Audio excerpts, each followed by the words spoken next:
নমস্কার বন্ধুরা, আজকে ফুলটি রান্না করব আলু দিয়ে। কিভাবে রান্না করব দেখতে থাকুন। আপনারা কি রান্না করেন এই ফুলটি? এই ফুলটির নাম কি বলুন তো? ফুলটি বেছে ধুয়ে নিচ্ছি। আলু কেটে নিয়েছি, সিমের বিচি নিয়েছি, ধনে জিরে গুঁড়ো নিয়েছি, হলুদ গুঁড়ো, মরিচের গুঁড়ো আর কাঁচা লঙ্কা নিয়েছি, তেজপাতা একটা নিয়েছি। এবার রান্না করে নেব। সিমের বিচি সিদ্ধ করে নেব।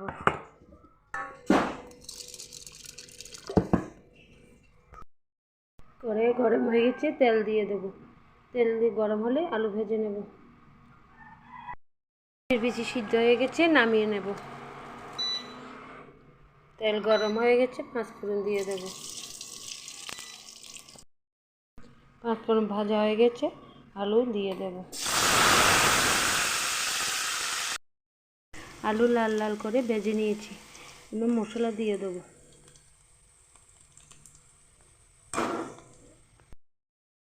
মশলার থেকে তেল ছেড়ে দিয়েছে, ফুলটি দিয়ে দেব। ফুলটির নাম বলবেন কিন্তু।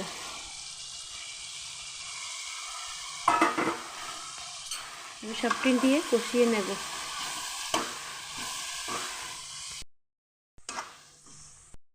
কষানো হয়ে গেছে, লবণ দিয়ে দেব। লবণ দিয়ে একটু কষিয়ে নিয়েছি, সিমের বিচি দিয়ে দেব।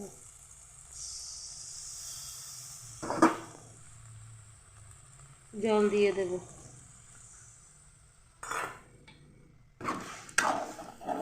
এবার ঢাকা দিয়ে অনেকক্ষণ ফুটিয়ে নেব।